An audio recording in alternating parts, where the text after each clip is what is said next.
Um, Professor C's speech emphasized on the importance and the relevance of Professor Samir Amin's contribution to scholarship and to helping us as African people understand the realities, challenges, and stakes of this world. This he has done in an authoritative way from a scholarly point of view, and there is no need to even elaborate in detail on that. Professor Samir Amin has, among others, emphasized the importance of the role played in the global economy by what he calls militaro-financial capitalism. And all the challenges that stem from there, hence, oh, sorry.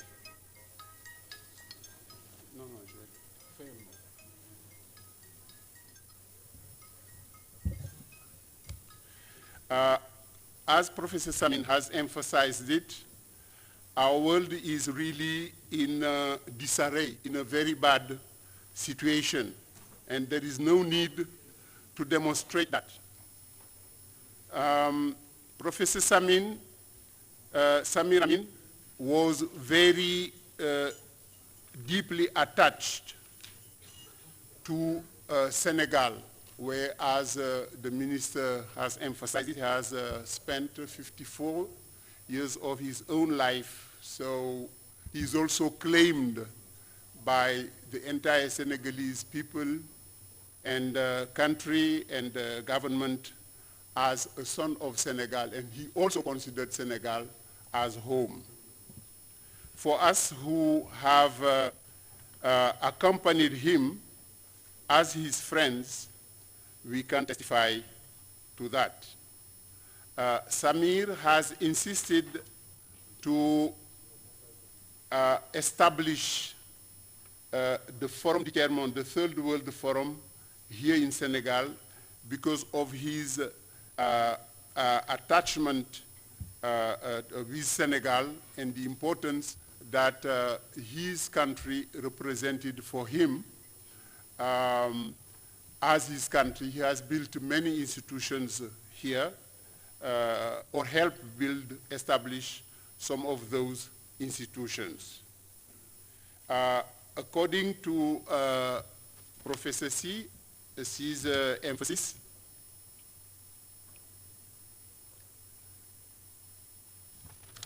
excuse me, I have been asked to summarize, and there are certain passages that I have to escape. Yeah.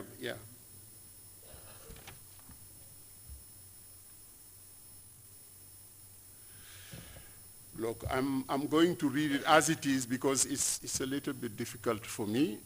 We have to, among others, according to Professor Samir Amin, take into consideration the fact that this world is in disarray because even the institutions like the UN that are supposed to bring solutions to the evils of this world do not do it all the time. We have indeed to understand that the majority of resolutions voted by the Security Council of United Nations have not been implemented.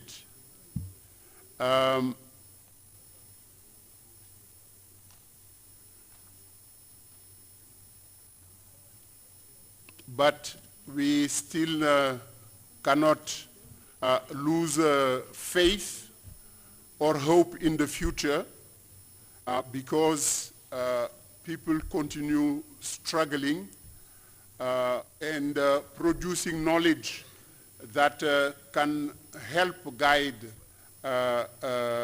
such a knowledge. And Professor Samir Amin was one of such thinkers.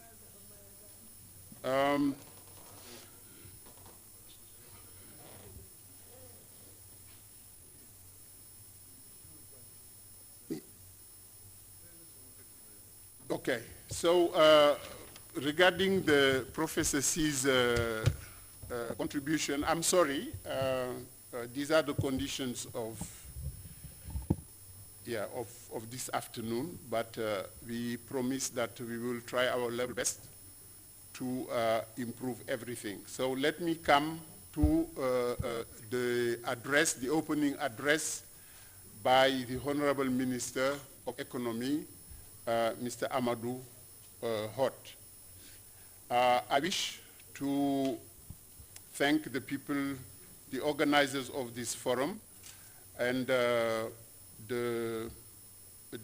staff of the Third World Forum, starting with his president, for having associated us with this important international symposium in tribute to Professor Samir AMIN. It is a pleasure indeed and a privilege for me to be presiding over this opening ceremony on behalf of His Excellency Mr. Macky Sall, President of the Republic of Senegal, who wish he could have been here with us. Unfortunately, he is currently in Addis Ababa attending an important forum there.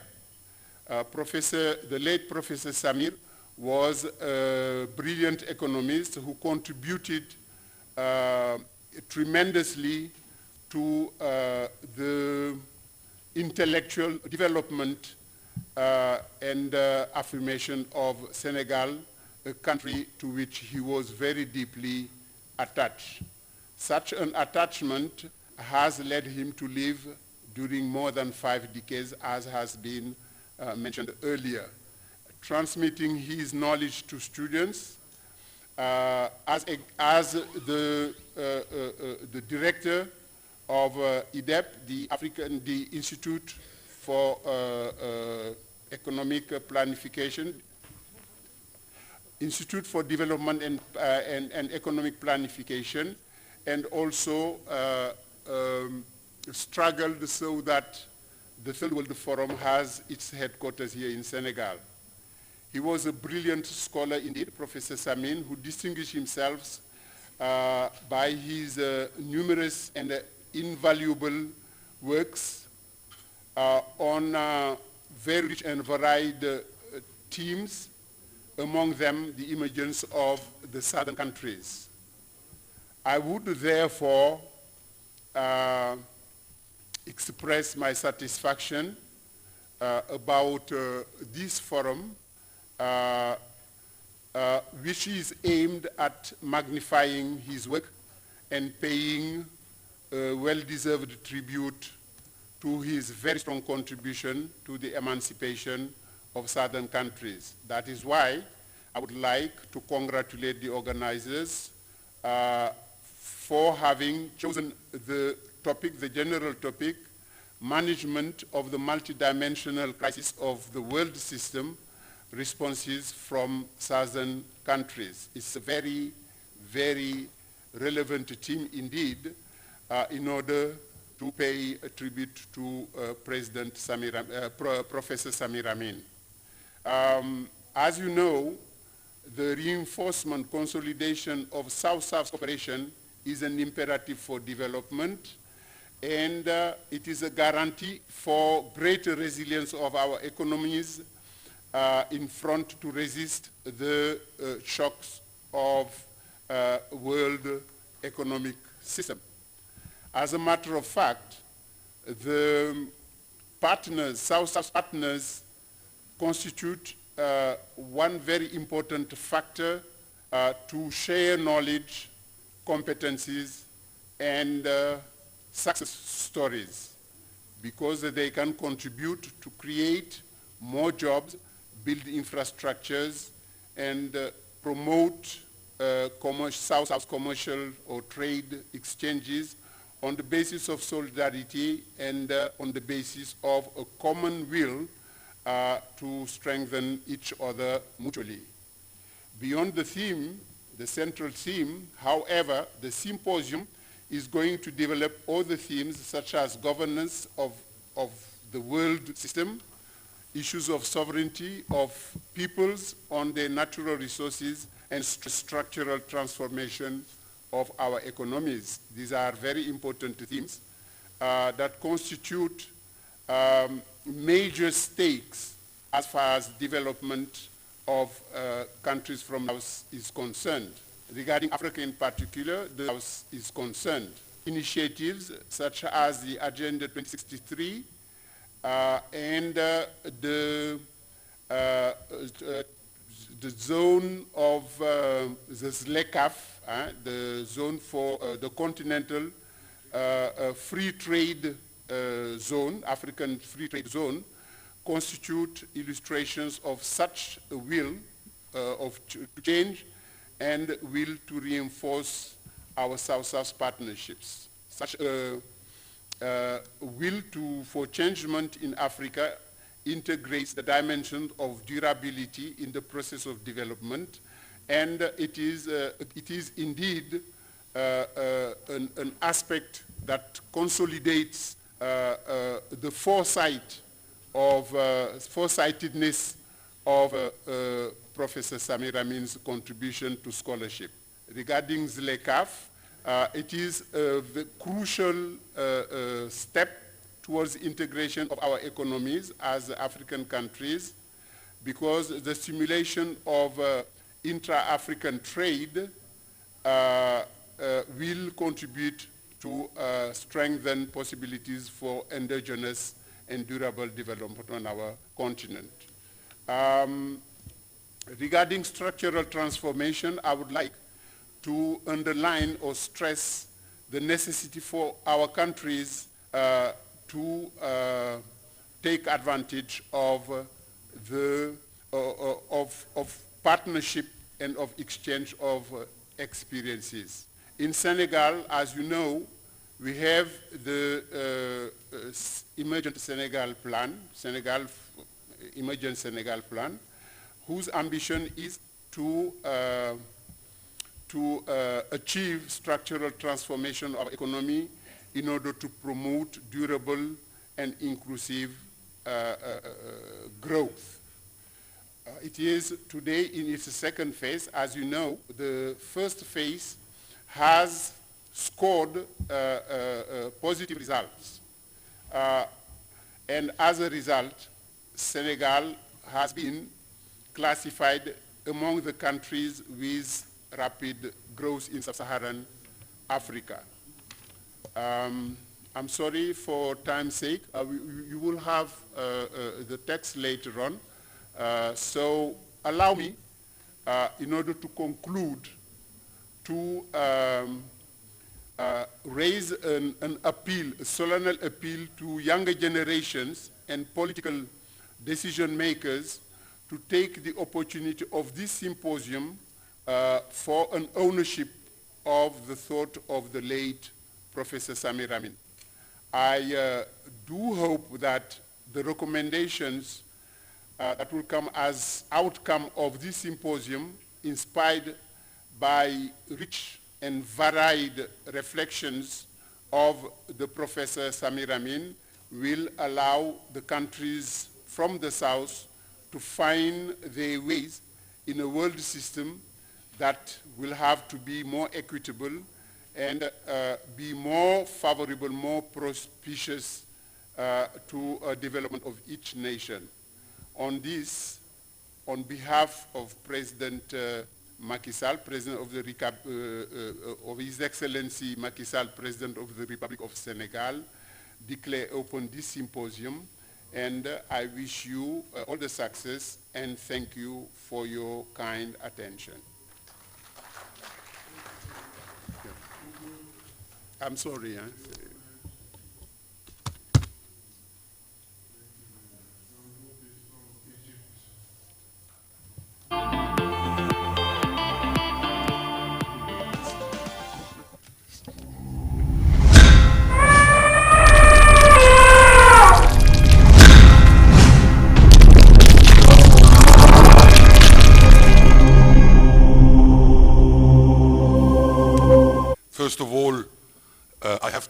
thank the organizers of this symposium, because it has to be done here in Senegal, which I consider the second homeland of Samir, if we consider his birth country, the first one, Egypt. And as Mr. Sharif Salih, Dr. Sharif Salih has said, I have a very special relationship with Samir since decades, and I wanted to share with you something which has not been mentioned in all the tributes that have been done today to Samir, despite having a broad subjects that, about his work, his life work. That is what I call myself, and some other followers of Samir, his last will, which is the text he has published just before his death. It is an imperative to build today the fifth international of peoples and workers. I call it his last will because I have been working with him very closely on this subject since at least a decade, and perhaps some of you don't know the history of this subject in the life of Samir and his work. It was in the highest level of activity when Hugo Chavez was attracted to this idea, and Samir did not have to convince him anymore. He was very enthusiastic about this, but as we all know, he was sick and died, and therefore the idea suffered a little bit in our work. But I urged Samir many times to write this very important text, which you can find in almost all known languages, in English and French and even Arabic and Spanish and so on. On this paper of Samir, Building the Fifth International, and how to understand the utmost necessity of that today, I have written a small article on it, which was called The Kick-Off. And the kick-off, you can find it anywhere in the cyberspace. It is about how to materialize this great idea of Samir in order to implement it and not let it like this, being just a great idea and stay idea. All of us know the relation between Samir and the World Social Forum. Samir was one of the very beginning initiators of this movement in a time in the beginning of the new millennium, or even in the 90s, to have any kind of bundling the efforts of the left worldwide. So everybody of us know the history of the World Social Forum, and it works in a curve, rising and then again going down, and it lost its momentum as a means of organizing the left worldwide, because it started as a movement anti-neoliberalism, and therefore the profile was just watered and was veiled after a few years. And then we had the new movement in the same direction, which was established last February in Caracas, Venezuela, which was called Asamblea Internacional de los Pueblos, as a continuation of the same movement of World Social Forum, but correcting the line. It is not anymore anti-neoliberalism, but it is anti-capitalist from the very beginning.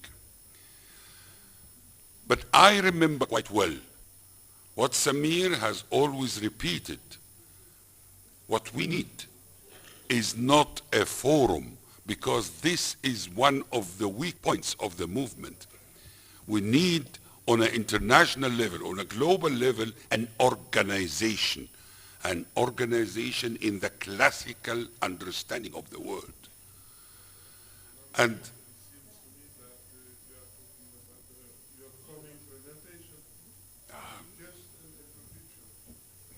okay.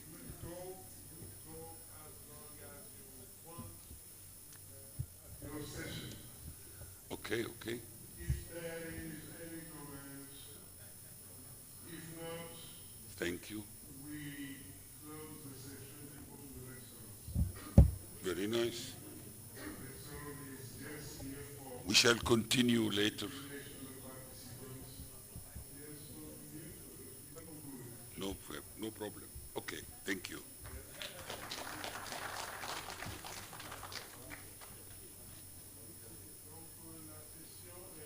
Suspendu.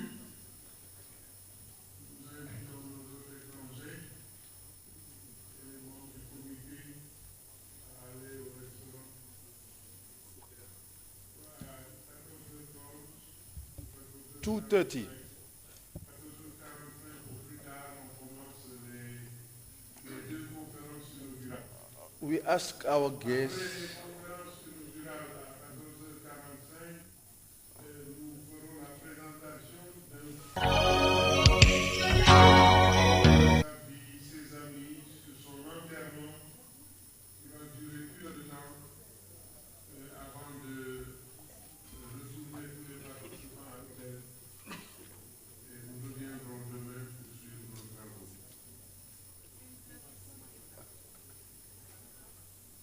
La session de cet après-midi, c'est à 14h45. 14h30.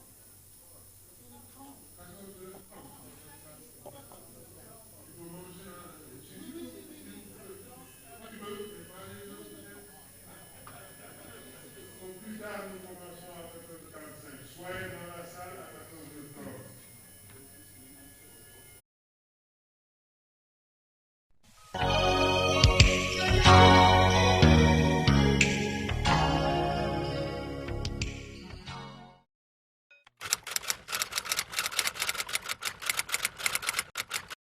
Je travaille avec ENDA depuis 45 ans, parce que je suis l'un des fondateurs d'ENDA, il y a 45 ans, en 1972 très exactement.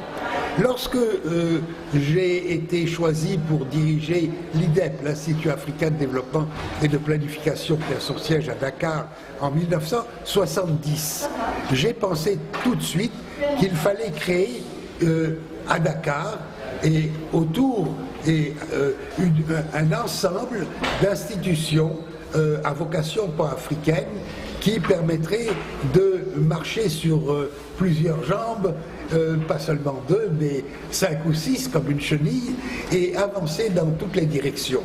Et je pensais que je défendais le choix de Dakar.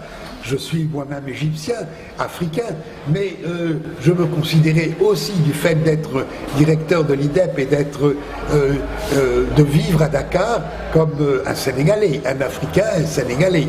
Et à ce titre, je pensais qu'il fallait créer d'autres institutions et choisir Dakar pour leur siège.